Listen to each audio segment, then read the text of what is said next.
Macherla MLA Pinnelli Ramakrishna Reddy పిటిషన్లపై ఇవాళ AP high court కీలక తీర్పు ఇవ్వబోతుంది. 3 కేసుల్లో ముందస్తు బెయిల్ కోరుతూ పిన్నెల్లి పిటిషన్లు దాఖలు చేశారు. పిన్నెల్లికి సంబంధించిన 3 కేసుల వివరాలు ఒకసారి పరిశీలించినట్టయితే తొలుత ఈవీఎం ధ్వంసాన్ని అడ్డుకున్న శేషగిరిరావుపై దాడి కేసుకు సంబంధించి ఒక కేసు అయితే, ఇక ప్రశ్నించిన మహిళపై దుర్భాషలాడినందుకు 2వ కేసుగా నమోదైంది. కారంపూడి సిఐపై దాడి కేసు 3వ కేసుగా ఉంది. మొత్తం మీద 3 కేసుల్లో ఇవాళ కీలక తీర్పు ఇవ్వబోతుంది హైకోర్టు. నిన్న హైకోర్టులో ఇరుపక్షాల వాదనలు పూర్తయ్యాయి. తీర్పుని ఇవాల్టికి రిజర్వ్ చేసింది హైకోర్టు. పోలింగ్ రోజు నుంచి పిన్నెల్లి పరారులోనే ఉన్నాడు. పిన్నెల్లి విషయంలో హైకోర్టు తీర్పుపై ఉత్కంఠ నెలకొంది. మొత్తం మీద పిన్నెల్లికి సంబంధించి వరుసగా 3 కేసుల్లో ఈవీఎం ధ్వంసంతో పాటు మహిళపై దాడి, అలాగే సిఐపై దాడి సంబంధించినటువంటి 3 కేసుల్లో పిన్నెల్లిపై ఇవాళ హైకోర్టు కీలక తీర్పు ఇవ్వబోతుంది. పిన్నెల్లికి సంబంధించి ఆయన పెట్టుకున్నటువంటి బెయిల్ పిటిషన్ సంబంధించి ఇవాళ ముందస్తు బెయిల్ వస్తుందా రాదా అనే ఉత్కంఠ అయితే ప్రస్తుతానికి నెలకొన్న పరిస్థితి. ఎస్, మా ప్రతినిధి రాజేష్ జాయిన్ అవుతున్నారు. రాజేష్, మాచర్ల ఎమ్మెల్యే పిన్నెల్లి రామకృష్ణారెడ్డి పిటిషన్లపై ఇవాళ ఏపీ హైకోర్టు కీలక తీర్పు ఇవ్వబోతున్నట్టుగా తెలుస్తుంది. సో ఆయనకు బెయిల్ వచ్చే అవకాశం ఉందా? ఏం జరగబోతుంది?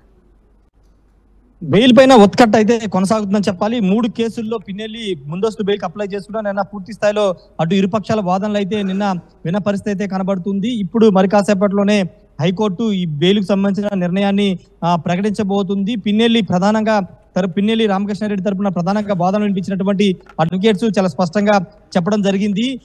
కౌంటింగ్ రోజు ఏజెంట్లు నియమించుకోవాల్సి ఉంటుంది కాబట్టి ఖచ్చితంగా బెయిల్ మంజూరు చేయాలని కూడా పిన్నెల్లి తరపున లాయర్లు హైకోర్టులో వాదనలు వినిపించారు. వాటితో పాటు ముఖ్యంగా ఈ కేసులో కావాలని ఉద్దేశపూర్వకంగా 307 సెక్షన్లు కావాలనే అత్యాయత్నం కేసులు పెట్టారు.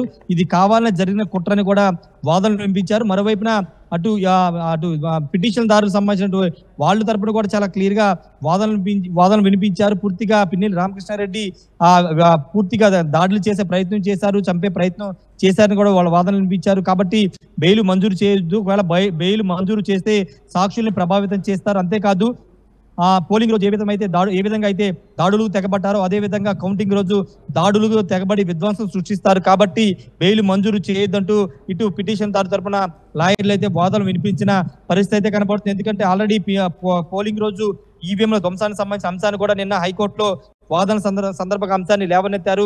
ఆ రోజు ఫుటేజ్ కూడా హైకోర్టు ముందు పెట్టిన పరిస్థితి అయితే ఉంది. కాబట్టి ఖచ్చితంగా సాక్షులను ప్రభావితం చేయడంతో పాటు కౌంటింగ్ రోజు దాడులు చేసే ప్రయత్నం జరిగే అవకాశం ఉందని కూడా వాదనలు వినిపించారు. మరి కోర్టు ఏ విధంగా ఇప్పుడు తీర్పిస్తుందో చూడాల్సిన అవసరం అయితే కనబడుతుంది. మొత్తం 3 కేసుల్లో ఈ ముందస్తు బెయిల్ పిటిషన్ అయితే పిన్నెల్లి రామకృష్ణారెడ్డి హైకోర్టులో వేయడం జరిగింది. నంబూరి శేషగిరిరావు మీద దాడి చేసే ప్రయత్నం, అదేవిధంగా మహిళ అడ్డుకోబోయిన అక్కడ అదే పోలింగ్ స్టేషన్ లో బయటకు వచ్చిన తర్వాత అడ్డుకోబోయిన మహిళ మీద కూడా దాడి చేసే ప్రయత్నం చేశారని 307 సెక్షన్ పెట్టారు. వాటితో పాటు సిఐకి సంబంధించి అక్కడ కారంచేడుకు సంబంధించిన సిఐ మీద దాడి చేసే ప్రయత్నం చేశారు, కొట్టారని కూడా ఆ కేసు నమోదైంది. అక్కడ కూడా 307 నమోదైనట్టు తెలిసింది. కాబట్టి ఈ 3 సెక్షన్లు ఈ 3 కేసుల్లో ఇప్పటికే ఎన్నికల రిజల్ట్స్ కూడా దగ్గర వస్తున్నాయి. ఈ నేపథ్యంలో మరి పిన్నెల్లికి సంబంధించి ఇచ్చేటువంటి తీర్పు ఒకవేళ బెయిల్ రాకపోతే ఎలాంటి ప్రభావం చూపే అవకాశం ఉంది? అంటే ఎన్నికల ఫలితాలు కూడా రాబోతున్న ఈ నేపథ్యంలో మరి ఎలాంటి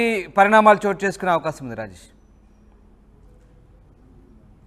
అంటే ఖచ్చితంగా అదే కౌంటింగ్ జరిగే రోజు ఖచ్చితంగా పిన్నెల్లి అరాచకాలు సృష్టిస్తారు, ఓడిపోతారనే భయంతో ఆయన ఉన్నారు. కాబట్టి పోలింగ్ రోజు కూడా అదే అంశంలో ఆయన అదే విధంగా దాడులు చేశారని కూడా చెబుతున్నారు. కాబట్టి బెయిల్ మంజూరు చేయొద్దనేది వాళ్ళ వాదనగా అయితే కనబడుతుంది. రామదాస్, ప్రస్తుతానికి అయితే హైకోర్టు వాదన వింది కాబట్టి ఇప్పుడు పిన్నెల్లికి బెయిల్ మంజూరు చేస్తారా లేదా ఉత్కంఠ అయితే కొనసాగుతుంది. ఒకవేళ పిన్నెల్లికి బెయిల్ మంజూరు చేస్తే కనుక ఆయన తన సొంత పార్లమెంట్ అని నరసరాపేట పార్లమెంట్ వెళ్లే అవకాశం ఉంటుంది. ఇప్పటికీ ఆయన అజ్ఞాతలో ఉన్నారు. ఎందుకంటే అటు ఈవీఎం ధ్వంసం కేసులో బెయిల్ మంజూరు అయినప్పటికీ ఈ 3 కేసుల్లో ఆల్రెడీ కేసులు ఉన్నాయి. కాబట్టి పోలీసులు ఆయన కోసం గాలింపు చర్యలు చేపడుతున్నారు. కాబట్టి ఆయన ప్రస్తుతం అజ్ఞాతలో ఉన్నారు. ఒకవేళ బెయిల్ మంజూరు అయితే బయటకు వచ్చే అవకాశం అయితే కనబడుతుంది. వైసీపీ శ్రేణులు మాత్రం బెయిల్ మంజూరు అవుతుందని ఒక ఆశాభావం ఉన్నారు. మరోవైపు పిటిషన్ దారు మాత్రం బెయిల్ రాదని ఒక నమ్మకంతో అయితే ఉన్నారు. చూడాలి మరి హైకోర్టు ఎలాంటి డైరెక్షన్ ఇస్తుందో. ఇప్పుడు పిటిషన్ తరపునటువంటి వాదనలు వైపు మొగ్గుతుందా, లేకపోతే పిన్నెల్లి రామకృష్ణారెడ్డి తరపున వాదన వినిపించినటువంటి ఆ వాదన వైపు హైకోర్టు నిలబడుతుంది అనేది మరి కాసేపట్లో తేలబోతుంది. Ramadas, right, thanks for the update Rajesh. ఇది మొత్తం మీద